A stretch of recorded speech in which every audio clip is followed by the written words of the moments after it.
Lautan awan yang luas menutupi pegunungan, namun ada puncak gunung yang mematahkan belenggu dan menembus seperti pedang tajam keluar melalui langit dan berdiri di atas lautan awan. Namun jika diperhatikan lebih teliti, Anda akan menemukan bahwa puncak gunung ini terbentuk dari formasi dan bukan milik pegunungan tersebut. Di puncak gunung tersebut berdiri seseorang yang juga merupakan orang yang membangun gunung tersebut. Orang ini adalah Tuan Muda dari Sekte Jiwa Merah. Ia berdiri di puncak gunung sambil memegang kompas di tangannya, terkadang menatap kompas, terkadang mengamati ke kejauhan, terutama formasi yang berkas cahayanya masih mekar, yang menjadi fokus pengamatannya. Kini, setiap orang yang mengikutinya telah berhasil mengumpulkan kekuatan formasi. Di antara mereka, orang yang memperoleh keuntungan paling banyak secara alami adalah dia, karena dia memiliki token kosong paling banyak di tangannya, dan semuanya penuh dengan kekuatan formasi. Apalagi karena dialah yang membawa bendera, maka dia juga mendapat keuntungan tambahan. Namun saat ini, dia tidak sebahagia yang diharapkan. Pertama-tama, dia tidak yakin apa manfaat tambahannya. Itu adalah bola api merah, seperti api dan kabut darah, berkumpul di bendera di belakangnya. Awalnya hanya sedikit, tetapi seiring dengan semakin banyaknya orang yang mengumpulkan kekuatan, kekuatan tersebut cukup untuk membungkus setengah bendera. Saat bendera berkibar, itu terlihat sedikit indah. Tapi kekuatan ini tidak bisa dipupuk dan tidak berpengaruh. Meskipun dia bisa memanggilnya dan memasuki tubuhnya, itu hanya menembus dan tidak bisa merasakan apapun. Kedua, dia segera membentuk formasi untuk memblokir Chu Feng dan lainnya. Kapanpun Chu Feng dan yang lainnya berani datang untuk mengumpulkan kekuatan formasi, dia akan langsung menangkap mereka hidup-hidup. Namun ketika dia melihat kompas formasi di tangannya, masih tidak ada gerakan. Ditemani hembusan angin menderu di kejauhan, dua orang dari Sekte Jiwa Merah terbang dari arah berbeda dan mendarat di puncak gunung. Tuan Muda. Kedua pria itu terjatuh ke kiri dan sujud pada saat yang bersamaan. Kamu belum menemukan Chu Feng dan yang lainnya? Tanya Tuan Muda dari Sekte Jiwa Merah. Tidak. Kedua pria itu menggelengkan kepala, dan salah satu dari mereka menambahkan. Tuan Muda, menurut pendapat saya, Chu Feng mengetahui bahwa kami sedang menyergap mereka, jadi dia tidak berani mengumpulkan kekuatan sama sekali dan menyerah. Haha, spiritualis dunia jenius yang paling kuat di dunia, ternyata adalah seorang pengecut. Tuan Muda dari Sekte Jiwa Merah tertawa mencemooh. Namun meski dia mengatakan ini, hatinya masih bingung dan gelisah. Sinar cahaya yang disebabkan oleh Chu Feng berada di atasnya. Namun karena jaraknya yang jauh, ia tidak bisa menentukan lokasi secara spesifik, sehingga ia tidak mencarinya.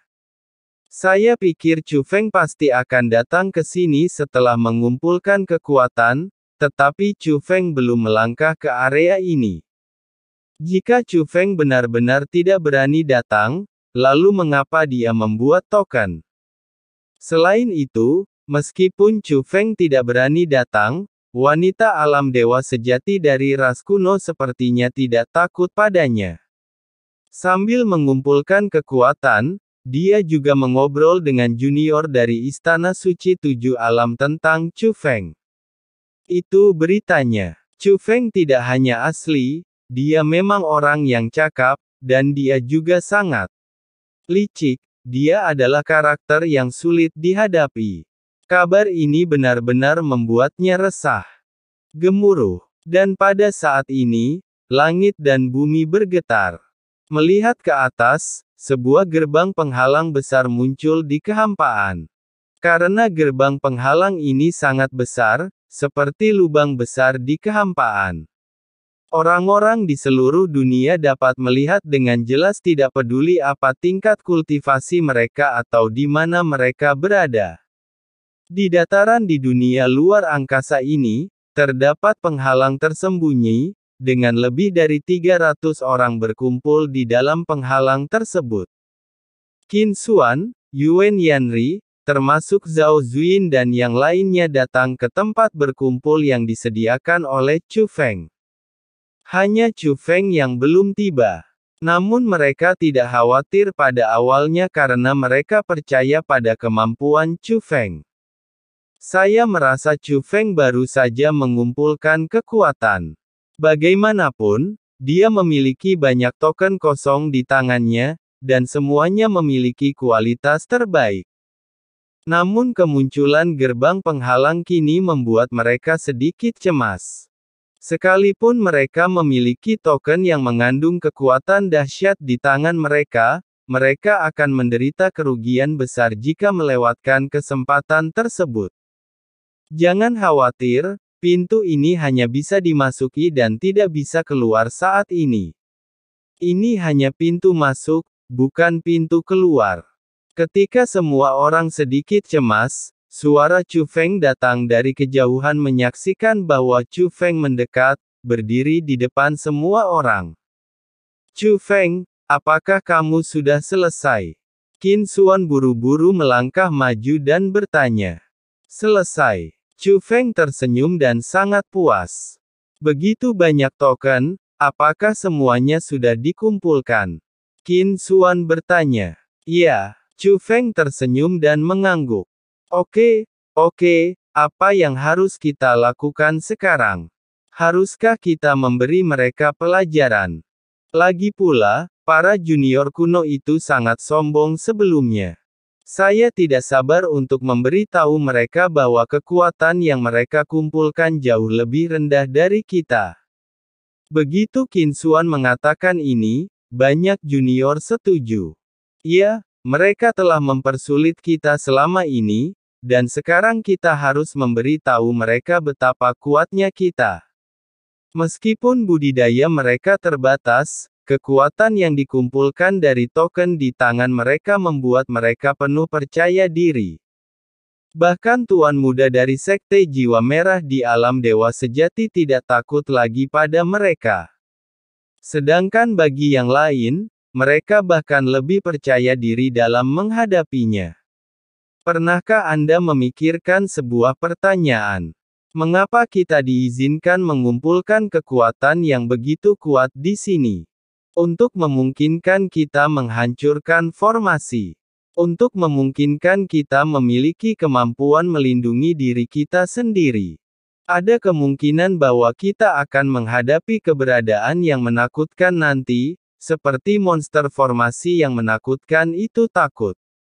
Kamu bisa melangkah lebih jauh. Semua orang menanggapi dan mengungkapkan pendapat mereka. Kamu baik-baik saja. Jadi, kekuatan ini sulit didapat, dan jalan yang harus ditempuh di zaman para dewa masih panjang. Kami tidak tahu kapan kami akan mencapai akhir. Kami harus menggunakan kekuatan ini di tempat yang seharusnya digunakan. Menyelesaikan keluhan sebelumnya di antara para junior kuno.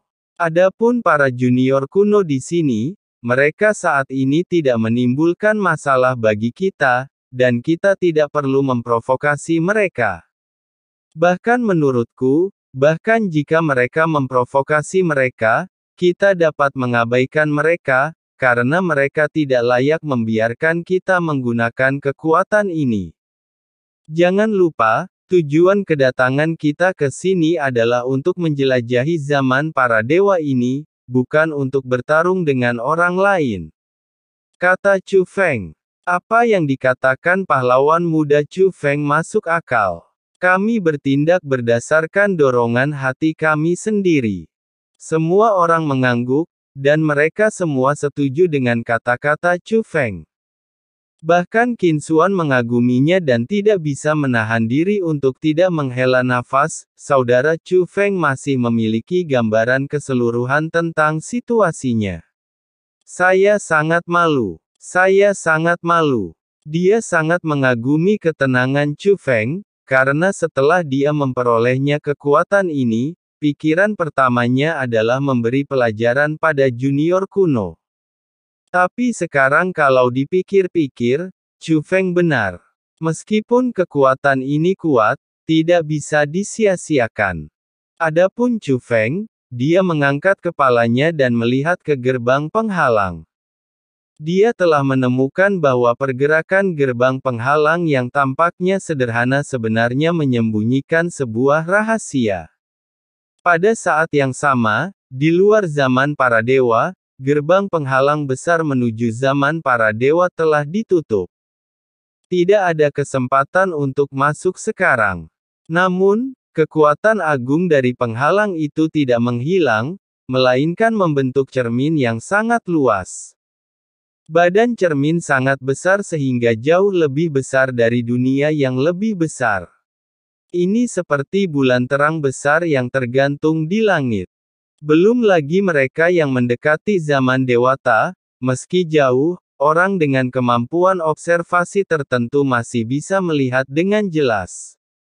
Benda cermin itu awalnya buram, tetapi sekarang menjadi semakin jelas, dan akhirnya langit berbintang muncul. Hanya saja langit berbintang ini jelas bukan langit berbintang di mana mereka berada, bahkan mungkin langit berbintang ilusi. Karena di langit berbintang itu, mereka melihat banyak sosok tokoh sakti masa kini. Belum lagi tokoh-tokoh top dari kekuatan utama semua partai. Penguasa Istana Suci Tujuh Alam, Jie Tianran, juga ada di antara mereka. Namun selain orang yang mereka kenal, banyak juga orang asing yang tidak mereka kenal. Orang-orang yang mereka kenal baik dan orang asing berada di kamp mereka masing-masing, membentuk kekuatan berlawanan di langit berbintang.